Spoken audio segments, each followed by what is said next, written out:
Headlines नंतर सगळ्या बातम्या विस्ताराने पाहूयात। वैष्णवी हगवणे मृत्यू प्रकरणातील आरोपी राजेंद्र हगवणे आणि त्याचा मुलगा शशांक हगवणे यांना 28 मे पर्यंत पोलीस कोठडी ही सुनावण्यात आली आहे।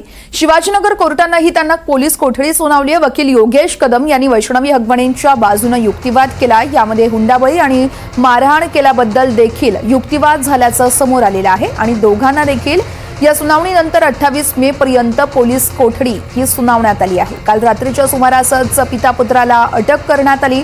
वैष्णवीला पाईपने मारहाण केल्याने कलमात वाढ केल्याची देखील माहिती वकिलांकडून देण्यात आली आहे आणि त्यानंतर आज सुनावणी होती। आज सुनावणी दरम्यानच 28 मे पर्यंत पोलीस कोठडी या दोघांना सुनावण्यात आली आहे।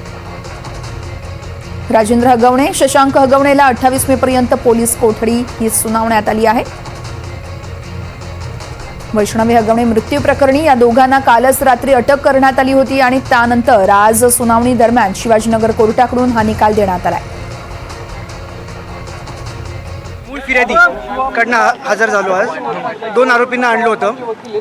जे आरोपी नंबर 1 आहे त्याचे सासरे म्हणजे मैताचे सासरे आणि दीर यांना आज हजर केलं होतं। 5 दिवसाची पोलीस कस्टडी दिली आहे 28 तारखेपर्यंत। तर तपास करणं त्यांच्याकडनं बाकी आहे।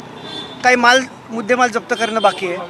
परत अजून कुणी मदत केली हे पण तपास करणं पोलिसांना बाकी आहे आणि ते पण कारण पोलिसांनी सांगितले आहे। अजून त्याच्यामध्ये कोण अजून आरोपी निष्पन्न होतील का त्याचा पण तपास करायचा आहे। त्याच्यासाठी पण कारणं पोलिसांनी मागितली आहेत आणि असं करून मेहरबार कोर्टाने पोलीस कस्टडी एक्सटेंड करून 5 दिवसाची पोलीस कस्टडी 28 तारखेपर्यंत दिलेली आहे।